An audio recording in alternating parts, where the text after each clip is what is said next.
పంజాబ్ హృదయాల్లో ఎక్కడైనా కళలో జీవనోపాధి కోసం త్యాగం చేయబడుతున్నప్పుడు ఒక అబ్బాయి అసాధ్యాన్ని సాధించాలని నిర్ణయించుకున్నాడు. 11 కిలోమీటర్లు ప్రతిరోజు వర్షం, ఎండ అనేక తేడాలు లేకుండా.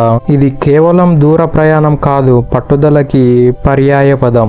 రైతు కుటుంబంలో జన్మించాడు, సాధారణమైన జీవితంలో పెరిగాడు, కానీ అతని లక్ష్యం మాత్రం అసాధారణం. బ్యాటుతో మొదలైన ప్రయాణం ఒక అద్భుతమైన బౌలర్ కిందికి మారిపోయాడు. జంహీరులోని మట్టిపాళ్ల నుంచి ఐపీఎల్ పిచ్ దాకా కష్టాలను అధిగమించి కీర్తి గడించిన కథ. ప్రపంచం ఇప్పుడు అతని పేరు గుర్తు పెట్టుకుంటుంది, కానీ ఈ ప్రయాణం అతని లెజెండ్ గా మార్చింది. అతడే ద గ్రేటెస్ట్ ఐపీఎల్ డెబ్యూ అయిన అశ్విని కుమార్. ఏమన్నా డెబ్యూనా? అశ్విని కుమార్ 2001 ఆగస్టు 29న పంజాబ్లోని మొహాలీ సమీపంలో జంజేరి గ్రామంలో జన్మించాడు. అశ్విని కుమార్ ఒక సాధారణమైన పంజాబీ కుటుంబంలో జన్మించాడు. తన తల్లేమో హౌస్ వైఫ్, తన తండ్రి ఒక రైతు. అశ్విని కుమార్ కి చిన్నప్పటి నుంచి క్రికెట్ ఆడాలనే ఒక ఆశతో అతడు చాలా కష్టపడేవాడు. అతడు అందరి పిల్లల్లాగా స్కూల్కి వెళ్ళేవాడు కాదు, చాలా తక్కువగా స్కూల్కి వెళ్ళేవాడు. కానీ అతడు క్రికెట్ చూడడం అన్నా, క్రికెట్ ఆడడం అన్నా అతడికి చాలా ఇష్టం అంట. చిన్నప్పటి నుంచి అది తన నాన్నగారు చెప్పుకొచ్చారు. అతడు పంజాబ్లోని ఒక క్రికెట్ అసోసియేషన్లో కోచింగ్ తీసుకోవడానికి లిటరల్లీ అతడు ప్రతిరోజు 11 కిలోమీటర్లు సైకిల్ తొక్కుకుంటూ వెళ్ళి వచ్చేవాడట. అంటే పోను రాను 22 కిలోమీటర్లు డైలీ అతడు సైకిల్ తొక్కి క్రికెట్ నేర్చుకునేవాడంట. అంటే అతడికి అప్పట్లోనే ఎంత క్రికెట్ పైన ప్యాషన్ ఉంటే కానీ అంత సాక్రిఫైస్ చేయరు ఏ పిల్లవాడే కానీ. అలానే మన అశ్విన్ కుమార్ అందరిలాగా ఏదో 1-2 ఓవర్లు వేసి వెళ్ళిపోయేవాడు కాదట. అప్పట్లోనే అతడు కంటిన్యూస్గా ఒక 10-20 ఓవర్లు వేసి అతని బాడీ మొత్తం కుషించిపోయినా కూడా అతడు లాస్ట్ ఎఫర్ట్ వరకు వేసేవాడట. అలా ఎన్నో కష్టాలు పడిన తర్వాత 2019 రంజీ ట్రోఫీకి సెలెక్ట్ అయ్యాడు మన అశ్విని కుమార్. అక్కడ కూడా అశ్విని కుమార్కి పెద్దగా డొమెస్టిక్ క్రికెట్ ఎక్స్పీరియన్స్ అయితే ఎక్కడే కానీ లేదు. అతడు కేవలం 3 మ్యాచెస్ ఆడాడు. విజయ్ హజారే ట్రోఫీ 1 మరియు రంజీ ట్రోఫీ మ్యాచ్లో 2 ఆడాడు. అంతే. అతడు తీసింది కూడా కేవలం 3 వికెట్లు.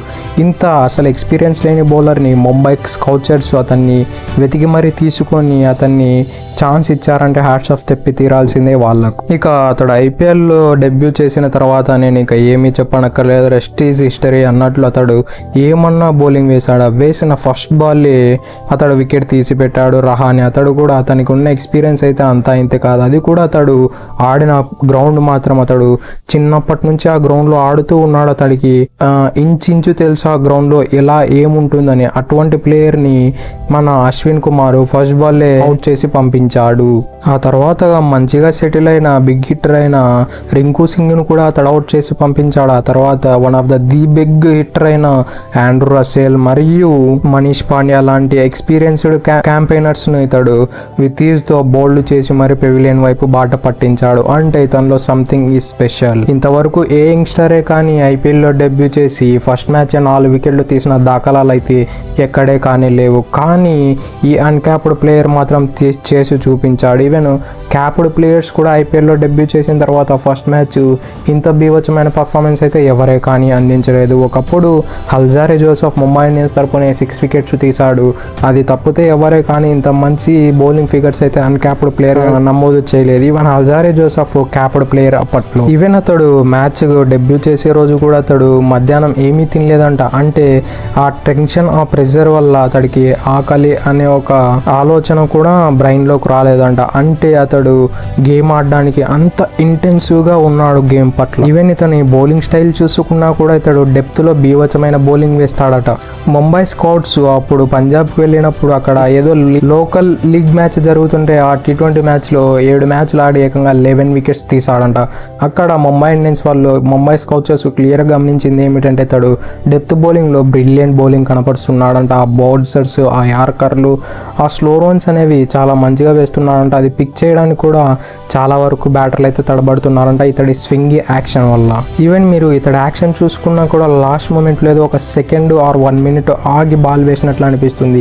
దీనివల్ల బ్యాటర్ ముందే కమిట్ అయిపోయి బ్యాట్ను ఊపేస్తున్నారు. ఇది కూడా ఒక అడ్వాంటేజ్ తీసుకొని ముంబై ఇండియన్స్ కోచెస్ ఇతన్ని పిక్ చేసి ఒక బ్రిలియంట్ ఆపర్చునిటీని అందించారు.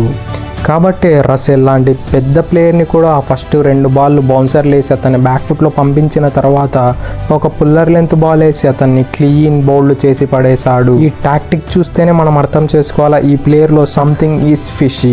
ఎంతో కొంత అద్భుతమైన టాలెంట్ లేనిది ఇంత గ్రేట్ ప్లేయర్ని అటువంటి ప్లాన్ వేసి మరి అవుట్ చేయాలని ఒక థాట్ కూడా రాదు ఏ ప్లేయర్కే. కానీ ఈ యంగ్స్టర్ మాత్రం ఆడిన ఫస్ట్ మ్యాచ్లోనే ఆండ్రూ రసెల్ ఐపీఎల్ స్టార్ట్ అయినప్పటి నుంచి ఎటువంటి బ్యాటింగ్ చేస్తున్నాడో మనం అందరం చూస్తూ ఉన్నాం. ఎటువంటి పెద్ద ప్లేయర్ని బ్యాక్ ఫుట్లో పెట్టి అటువంటి ప్లాన్ని ఎగ్జిక్యూట్ చేశాడంటే అశ్విన్ కుమార్కి మాత్రం హ్యాట్స్ ఆఫ్ చెప్పి తీరాల్సింది. That's it for today. ఇలాంటి మరిన్ని వీడియోల కోసం మన ఛానల్ సబ్స్క్రైబ్ చేసి డైలీ ఫాలో కానీ. Thank you for it. Have a nice day.